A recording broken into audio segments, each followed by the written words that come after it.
Televangelists, mediums, are they in the same bag? But what can they give you? Give you strength. God's going to give you strength. Strength. Hey guys, welcome back. I apologize for the lack of videos, recently, mostly just because as I've kept you guys updated, it's been a very stressful week and stressful time for me and my family since it was my father's funeral last week, and dealing with family stuff. I just got back to where I live. So, thank you so much for all the support and all your kind words. I really do appreciate it. But without further ado, let's just crack on with this. So mediums, are they for real? Are they not? And why did I bring up televangelists in the beginning as a little bit of a gag? Well, I wanted to bring that up because it's going to come in later on in this video. So it's on the subject of mediums, spiritual mediums receiving messages, sort of as the, sort of like it's a pillar in a way between the spirit world and the physical world, supposedly.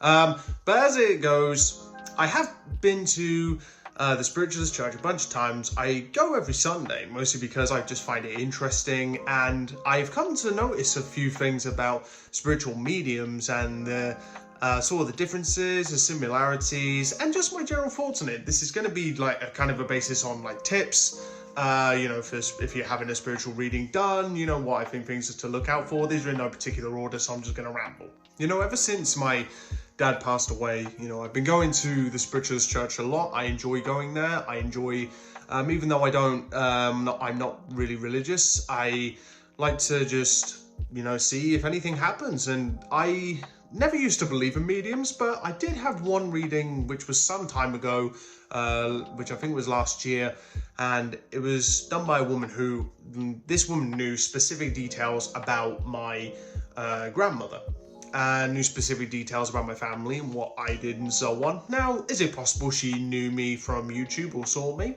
Possibly. But at the same time, around that time frame, I didn't do anything or say anything about my family, really. I kept that very tight-lipped.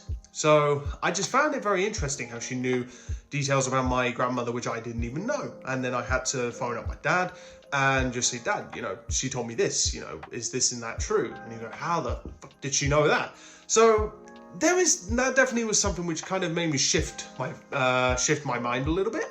So as I kept going, there was a few mediums who would give, very specific information. Like I saw one guy on the Sunday that's just gone, and I didn't get a reading or anything, but this guy seemed to know in very intimate details about, people that were there, family members and so on, and mentioned names, addresses, phone numbers, you name it. This guy was really, really spot on with the people that he read, really spot on.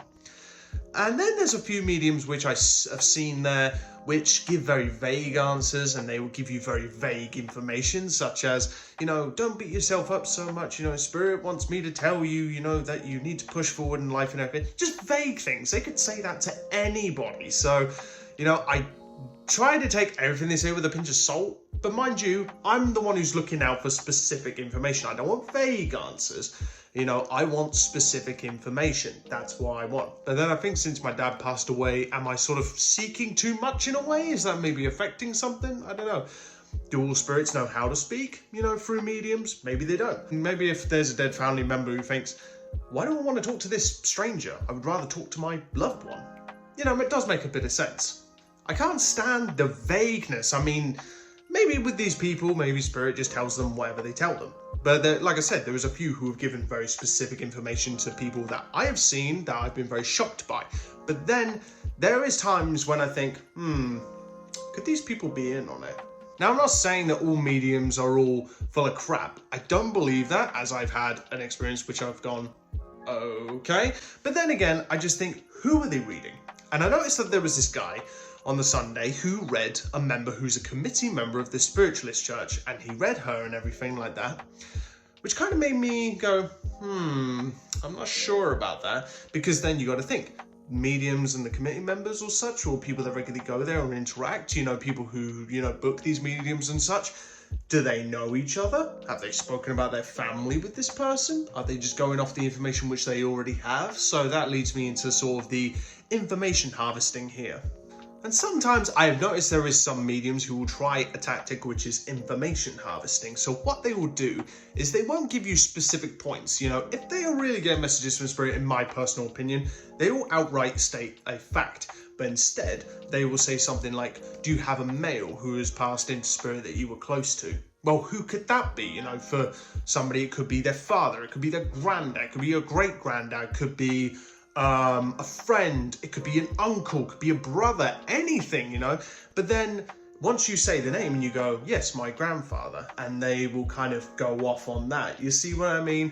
And then you go, okay, so your granddad likely had this and that in their house. Like there was a specific flower, which I cannot remember the name of the flower, but they would say, did you have these in your house? Well, around that time, pretty much every person back then in the 60s or whatever had those kind of flowers in their house. It was very common, you know, and will give very vague detail which anybody can relate to. They will also do things which is called, I think it's called a cold reading, where they will read your facial expressions as well and read what you say. So my advice would be to just stick to yes or no answers if you can. Just really stick to yes or no answers.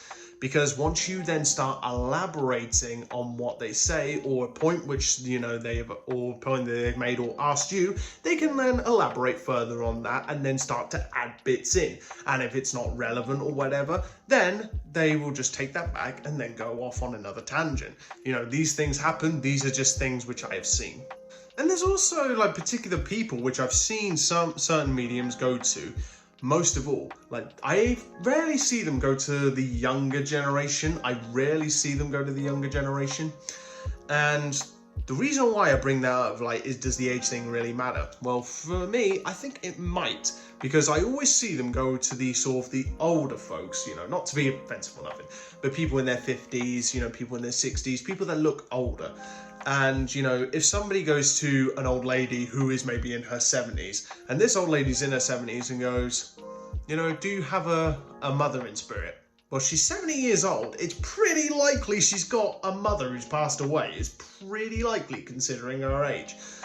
But then again, maybe there's a miracle and she is still alive. I don't know. But it's very likely that, yeah, they probably have passed on. So it's just strange little things like this. These are just things which I have noticed over time. So my advice, if you are going to go have a private reading, if you can have a private reading and you have to book or whatever, call them up, email, whatever it might be. If you can call them, then do this. What I would suggest to you is just so give them a fake name. Give them a completely bollocks name. And the reason why I say give them a fake name is because there's certain things, you know, we all have access to social media. What are the chances that they might be able to search you up on social media, find you on social media, and maybe take notes and gather information about maybe who your family members are, what you post and so on, and look at things related to your life. These things can happen. They can information harvest off social media. And then when you come to the reading, they reiterate a load of points, which you may already know, but you may not have realized that you put a lot of that information, you know, on a voluntary basis on social media yourself. So that's where they got their information from. So my suggestion is just to give them a fake name, and which is what I would do. I'd give them a completely fake name, not tell them who I am. And then if they come out with, you know, specific information maybe about me or my family, then I will kind of go, oh, okay, even though I've given them a fake name, they've definitely not searched for me. They don't know who I am. They've never seen me. You know, but there was this woman who I mentioned about the reading which I had. And this woman, you know, she's never met me before, never seen me. As far as I could tell, I couldn't think of any reason why she would know these details about my grandmother, but she did. And knew details about me and what I did. Again, there's a chance she could have seen me on YouTube. I don't know. But then it was weird having to, you know, things that I didn't know. And I had to, like I said, ring on my dad and ask, you know, is this true? Find out. My God, it is true. But there's a big problem which I have with a certain crowd, TV mediums. Oh my goodness, like Derek Okora and so on. Look, I know Derek Okora passed away, you know, was it last year or the year before? I can't remember. But Derek Okora, oh my God, I didn't believe in him whatsoever, but he was entertaining as hell on Most Haunted. okay? I think I've shit myself. Oh. You alright? Derek, I think I've listen, shit myself. Derek, Zibby, Derek. I've shit myself. You alright? Shit myself.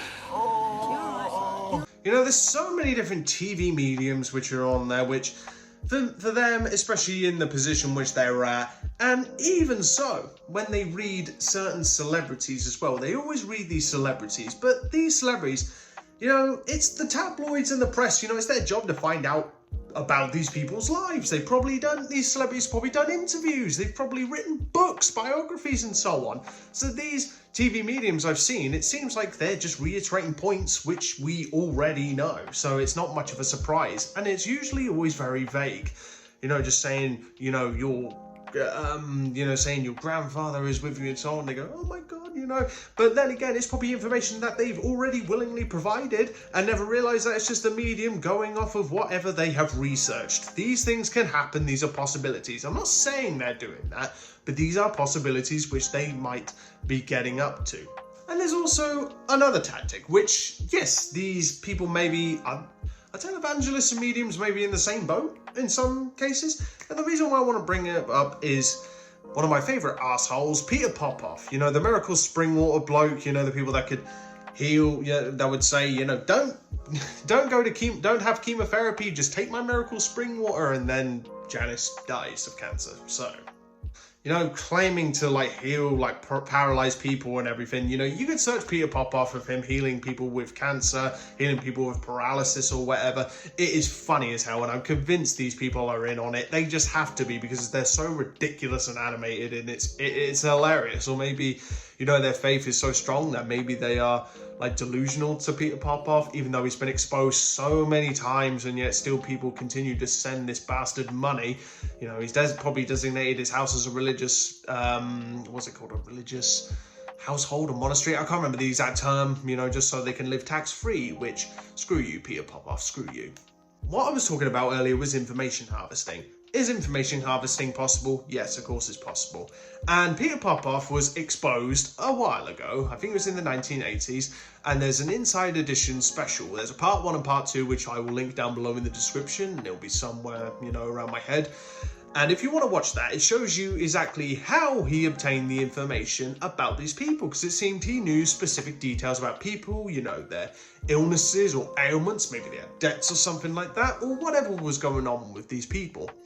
And so his wife would be on an earpiece to him. He would have an earpiece in his ear, and she would say the points and so on, and say, yes, there's a Janice in the crowd, and, you know, she's suffering with muscular dystrophy or something like that. And then he would be on the microphone, and he'd be on the microphone listening and go, is there a Janice here with muscular dystrophy? And the woman would go, oh my God, yes, yes, yes. You know, these things can happen.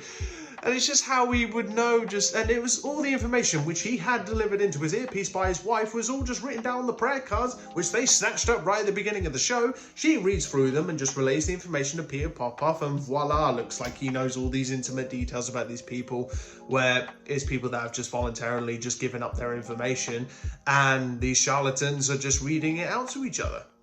So the general meat and potatoes of this, give very vague answers, say yes or no. But even I decided to test out one medium when I was at the Spiritualist Church a while back. I decided to test out this person, and they asked me if I had a mother in spirit, and I lied and I said yes, I did. And she started rattling off all these points which I knew were bollocks, but I didn't want to call her out like right then and there, but she started reiterating all these points, you know, and so on, you know, apparently from my mother, who is still alive, thank God. So, you know, it's just these ridiculous, it's just I believe there may be some legit mediums out there, like this woman who read me. And there was this man who I saw on Sunday who read these people, and it seemed like he knew very specific details about them, and they absolutely were flabbergasted and, you know, just flack-jawed. And they were just in awe. And like there were some people that were crying as well because of what this guy knew. It was amazing. So are mediums real? Possibly. But anyway, that's just this little bit on this video. Hope you got something out of it. Let me know if you did in the comment section down below. Please go check out the Peter Popoff expose. I think you'll really enjoy that.